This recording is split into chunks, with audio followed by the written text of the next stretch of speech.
There's a moment at a family dinner when the conversation shifts and, without meaning to, you become the center of it. Someone brings up your promotion, or how well your side business is doing, or the way you handled a tough situation. Eyes turn toward you, forks pause. For a second, you feel a warm rush in your chest. "Yeah, I did that," a quiet voice inside says. You want to let yourself enjoy it, but right on top of that warmth comes a spike of anxiety. Careful, don't sound full of yourself, don't be that person. So you do the familiar dance. You downplay it. You say, "Oh, it wasn't a big deal," or "I just got lucky." Or you throw in a self-deprecating joke so nobody thinks you're taking yourself too seriously. On the drive home, you replay it all and wonder if you got the balance wrong. Did you sound arrogant, or did you erase yourself again? Somewhere between "I'm nothing" and "I'm the best" is a line, and no one ever taught you where it actually is. That tension doesn't just show up at family dinners. It runs through work, friendships, even the way you talk to yourself when no one's around. In meetings, there's always that colleague who talks over everyone, takes up the whole room, turns every topic back to themselves. People roll their eyes and call them a narcissist behind their back. You never want to be that person. So when you do have a good idea, you hesitate. "Let me not dominate," you think. You soften your point, or wait, or say, "This might be stupid, but," to cushion it. When someone else says what you were thinking and gets credit, you feel this mix of frustration and shame. Frustration because you had that thought. Shame because a part of you believes that wanting to be heard at all is already too much. With friends, when something good happens, maybe your project took off, or you finally set a boundary, you want to share it. But a second later, you worry it will sound like bragging, so you minimize it. "It's just this small thing," you say, editing out the parts you're proud of. Online, you scroll through content about how to spot a narcissist, signs you're dealing with a toxic ego, cut off people who only think about themselves. You've experienced genuine self-centeredness from others, so it resonates. But somewhere in the back of your mind, a question slips in. What if that's me? What if I'm secretly the problem? A lot of this confusion starts long before adulthood. Maybe you grew up in a family where any excitement about yourself was shut down. A girl runs into the room to show a drawing she's proud of, and a parent barely looks up or says, "Don't show off." She learns that visibility is dangerous. So she becomes the humble one, the quiet one, the person who makes sure everyone else feels seen while hiding her own light. Or you grew up with a parent who sucked all the air out of the room. Their feelings always came first. Their stories were the main event. Their needs were urgent. When you tried to talk about yourself, you were told you were being dramatic, selfish, too much. A boy in that environment learns to disappear emotionally.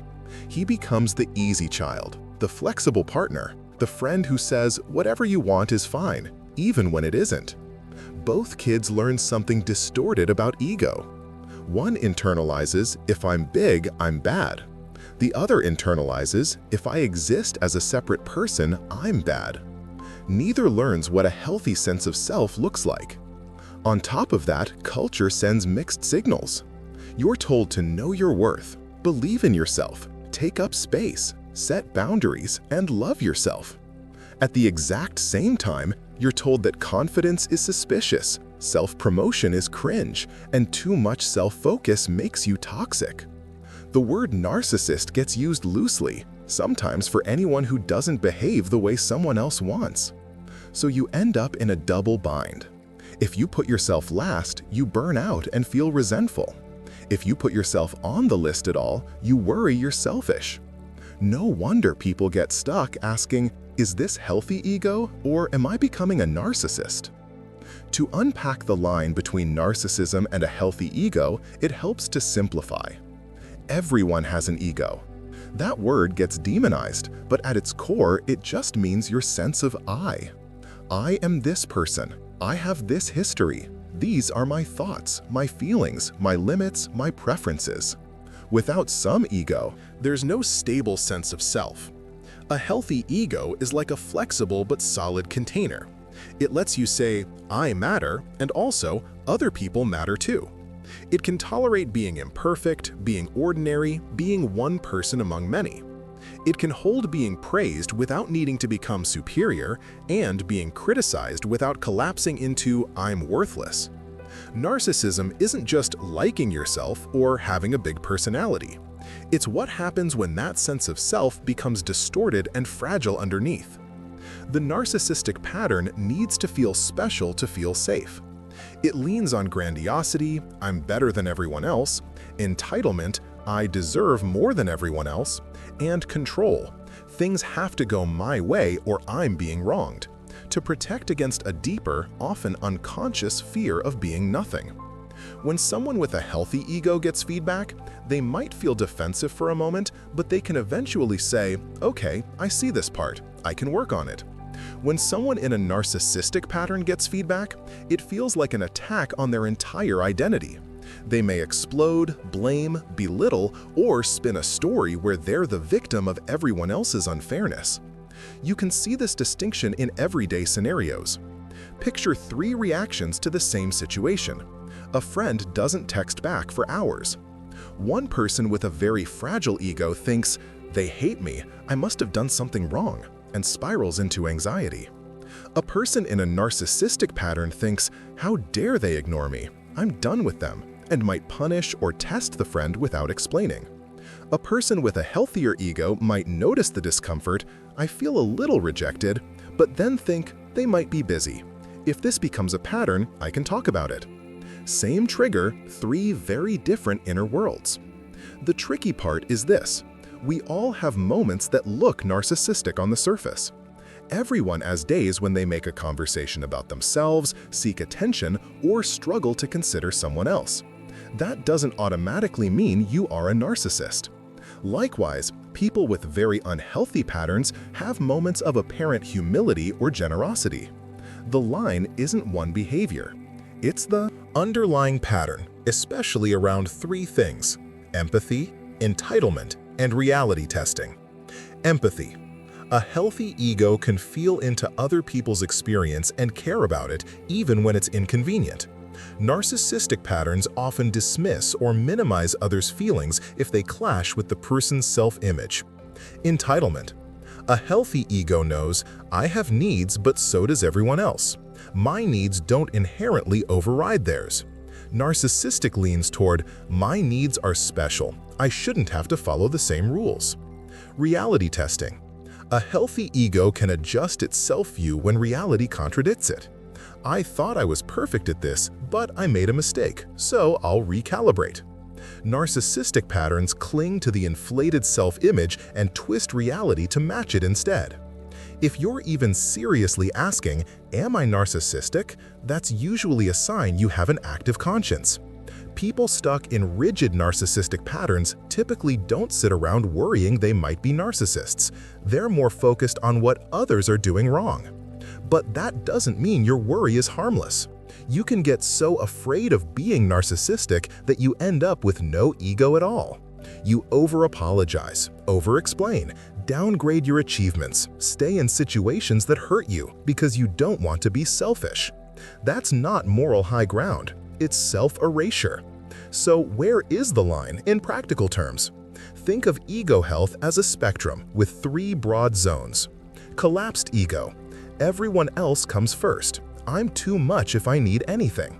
You avoid conflict at all costs, struggle to say no, and feel guilty for existing with your own preferences. Inflated but fragile ego. Narcissistic pattern. I matter more. I need to be special. You keep others at a distance emotionally, need admiration, struggle with accountability, and take everything personally. Healthy ego. I matter and so do you. You can advocate for yourself and care about others. You can say no sometimes, apologize sometimes, and handle disagreement without it turning into identity collapse or war. Moving toward a healthy middle isn't about killing your ego. It's about training it to be strong and flexible. Instead of brittle and defensive, one key step is noticing emotional triggers and patterns. Pay attention to the moments when something feels way bigger inside than it should based on what happened.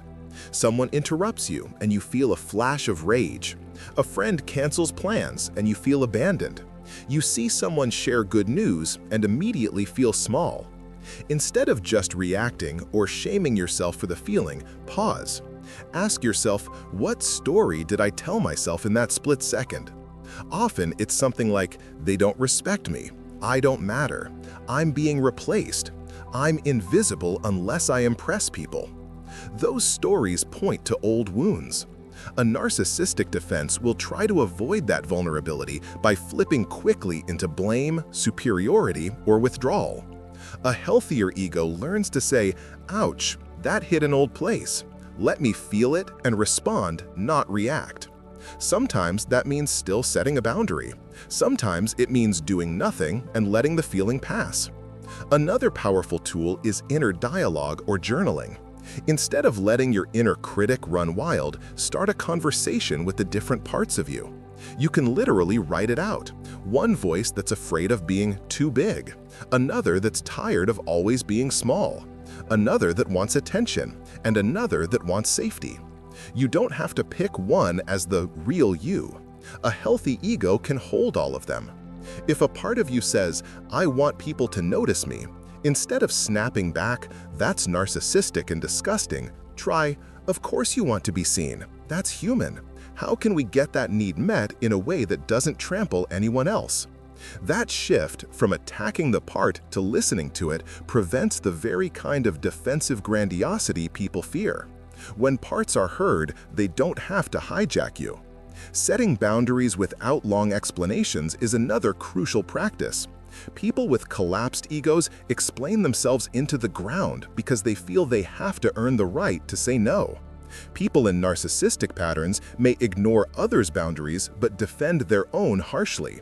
Healthy ego stands somewhere else. This is my limit. I don't need to punish you or convince you. I can hold this line calmly. For example, instead of, I'm so sorry, I wish I could, I feel terrible, it's just that I've been so busy, and you can say, I can't take that on this week. That might feel cold at first. The urge to over-explain is often an old fear talking, fear that if you're not endlessly understanding, you'll be labeled selfish. Let it be uncomfortable and watch what actually happens. Most of the time, it's much less catastrophic than your mind predicts. Solitude without distraction is another way to check your relationship with ego. If you need constant stimulation, attention, or engagement to feel okay, if silence and aloneness feel unbearable, that's worth noticing. You don't have to judge it, just get curious. What comes up when I'm not doing anything, not being seen, not producing? Often, beneath the restlessness is a simple truth. When no one is watching me, I feel like I don't exist. Or, if I'm not useful, I feel worthless. That's the ego's raw fear. Sitting with it, even for short periods, is like strength training for a healthy self. You're teaching your system, I'm still here, even when no one is clapping, needing, or criticizing. Small, honest moments with others help too. Narcissistic patterns often fear honest vulnerability because it threatens the polished image. Collapsed egos fear it because it might inconvenience someone. A healthy ego can say, this is how I actually feel, even if it risks not being seen as perfect or endlessly easy. That might sound like, when my ideas get talked over, I feel invisible. Or, I'm happy for you and also a little jealous. Or, I need more downtime than I've admitted. You don't have to dump everything on everyone. Start with one safe person. The point isn't to make them fix it. The point is to let your real self have air. One surprisingly powerful practice is a weekly no to safely disappoint people. Once a week, choose one moment where, in the past, you would have said yes automatically just to keep the peace, and say no instead. Not to become oppositional, but to show your nervous system that relationships can survive your limits. Narcissistic patterns often push right past others' limits. Collapsed patterns never test them. You're training a different muscle. I can honor myself and still be connected. Sometimes people will be mildly annoyed. That's okay. Being occasionally inconvenient is part of being a real person, not a prop. Finally, use your imagination to talk to the rejected part of you that wants to be big. Maybe it's the teen version who wanted attention and got shamed for it. Maybe it's the ambitious part that keeps getting stuffed down because you don't want to make others uncomfortable. Picture that part in front of you. Ask, what do you want? It might say, I want to be seen. I want to feel proud. I want to stop apologizing for existing. You don't have to give it the steering wheel and let it drive over everyone, but you also don't have to lock it in the trunk. You might say, okay, you can come with us. I'll let you speak sometimes. I'll celebrate our wins. I just won't let you decide that we're better than everyone else. That's integration, not exile, not takeover. Over time, with these kinds of practices, life starts to feel different in subtle but important ways. You stop keeping a mental scorecard of how often you spoke, how you came across, whether you sounded too confident or not confident enough. Instead, you start asking simpler questions. Was I honest? Did I leave room for others? Did I abandon myself to keep the peace? Some relationships shift. People who benefited from you having no ego might accuse you of changing or becoming selfish when you begin to show up more fully. That hurts, but it also reveals the deal that was on the table. They got to have a big self while you had none. As you grow a healthier ego, those deals stop feeling acceptable. You move toward people who can tolerate you being real and them being real at the same time. Inside, the constant anxiety about being a narcissist starts to soften. You see the nuance. You recognize that wanting to be seen, appreciated, and respected is human. You notice when your behavior leans too far towards self-protection or domination, and you can course-correct without collapsing into shame. You also notice when you disappear out of fear and can bring yourself back gently. You're not swinging wildly between I'm the worst and I'm the best. You're learning to live in the middle ground. I'm a person. I matter. I mess up. I care. I'm learning. That moment at the family dinner, eyes on you, story about your life, the two voices arguing in your head doesn't vanish, but you're different inside it. When the compliment lands, you let yourself feel a small, clean thank you without immediately cutting it down.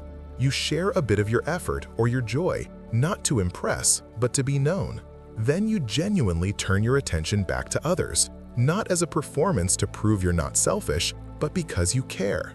The line between narcissism and healthy ego stops being a razor-thin edge you're terrified of crossing and becomes a spacious place you can navigate with curiosity. In this moment, am I honoring myself and others, or am I erasing someone, either them or me? Asking that question at all with honesty is a sign you're already much closer to a healthy ego than your fear would have you believe. If this hits something real for you, subscribe for more videos on psychology, self-awareness, and the quieter kind of inner work that actually shifts how you live. And tell me in the comments, where do you struggle more, being too big or making yourself too small? I read everyone.